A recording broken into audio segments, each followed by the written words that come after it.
नमस्कार, राधे राधे प्रिय विद्यार्थियों, स्वागत है आप सभी का एस्ट्रो विकास शर्मा में। यहाँ ज्योतिष है, सरल भी और सटीक भी।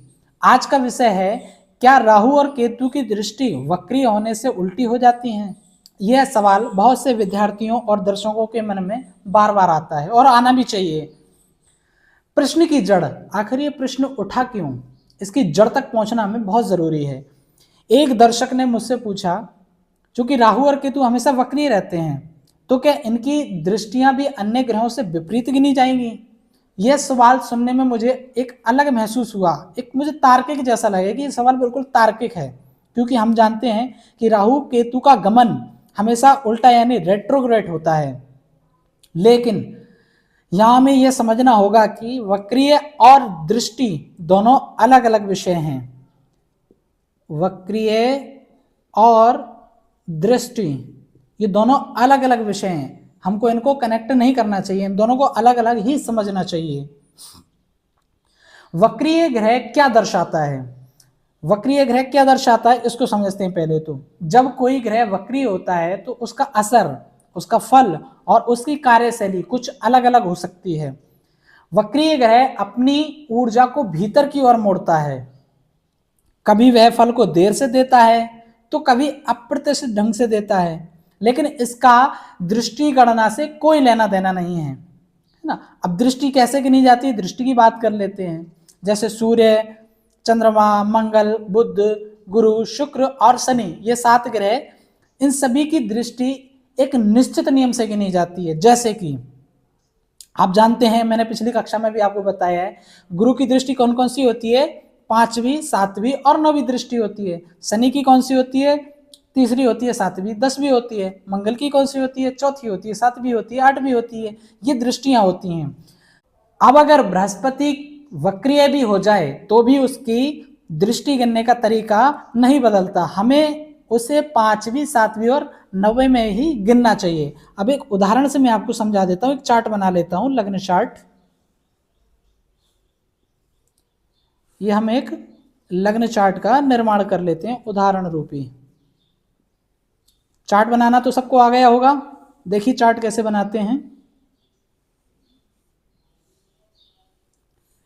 ये हमने एक चार्ट बना लिया है ना। अब जैसे मान के चलिए बृहस्पति यहां बैठे हुए हैं। कहां बैठे हुए हैं? यहां बैठे हुए हैं। तो उसको कैसे गिनेंगे हम? उसकी दृष्टि 5वीं, 7वीं, 9वीं, 1 2 3 4 5 गुरु यहां देख रहे होंगे। 6 7 8 9 गुरु यहां देख रहे होंगे, है ना। गुरु यहां देख रहे होंगे। 7वीं दृष्टि सामने तो होती है, 5 7 9 गुरु यहां देख रहे होंगे। अब समझे। अब राहु और केतु की दृष्टि का क्या होगा? राहु और केतु भी 5वीं, 7वीं और 9वीं दृष्टि ही मानी जाती है इन ग्रहों की, और यह दृष्टि हमेशा आगे की ओर ही गिनी जाती है, एंटी क्लॉकवाइज।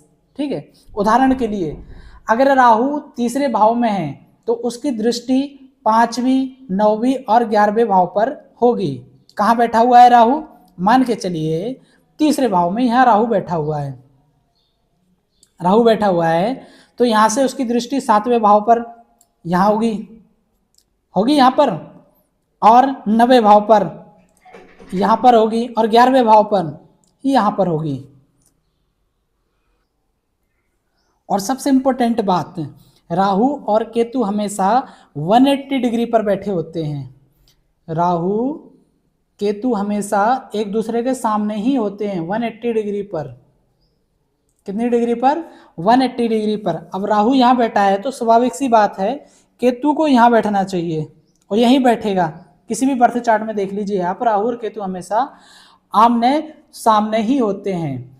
अब केतु 9वें भाव में बैठा है तो उसकी दृष्टि कहां कहां होगी? 1 2 3 4 5 उसकी दृष्टि यहां होगी, है ना, पहले भाव पर। और 6 7 यहां तो होगी ही होगी, 8 9 यहां भी होगी। तो केतु यहां बैठकर इसको देखेगा, इसको देखेगा, इस हाउस को देखेगा। इतनी बात आपको समझ में आई? तो इस सब चीज का निष्कर्ष क्या है, आज की क्लास पढ़ाने का निष्कर्ष क्या है, इसको जरूर सुन के जाया करिए, इसमें बहुत इंपॉर्टेंट बात होती है। राहु और केतु हमेशा वक्रीय रहते हैं, पहला पॉइंट ये आपको याद कर लेना है। लेकिन वक्रीय होना केवल उनकी चाल और फल से जुड़ा हुआ है, दृष्टि का नियम वक्रीय से प्रभावित नहीं होता है। दूसरा पॉइंट आप ये याद कर लीजिए, यानी राहु और केतु की दृष्टि भी उसी प्रकार गिनी जाएगी जैसे अन्य ग्रहों की गिनी जाती है। तो प्रिय दर्शकों, अब आपके मन में यह भ्रम दूर हो गया होगा आपके मन से कि वक्रीय ग्रह की दृष्टि उल्टी हो जाती है। ये दूर हो गया आपका भ्रम? नहीं, दृष्टि का नियम स्थिर है और वह ग्रह की गति से प्रभावित नहीं होगा। यदि आपके भी ऐसे कोई प्रश्न हो तो आप कमेंट बॉक्स में जरूर पूछ सकते हैं। आने वाली वीडियो में उन प्रश्नों पर हम विस्तार से चर्चा कर लेंगे। आज की वीडियो को यहीं समाप्त करते हैं। मिलते हैं नेक्स्ट वीडियो में नेक्स्ट टॉपिक पर। तब तक के लिए धन्यवाद। राधे राधे।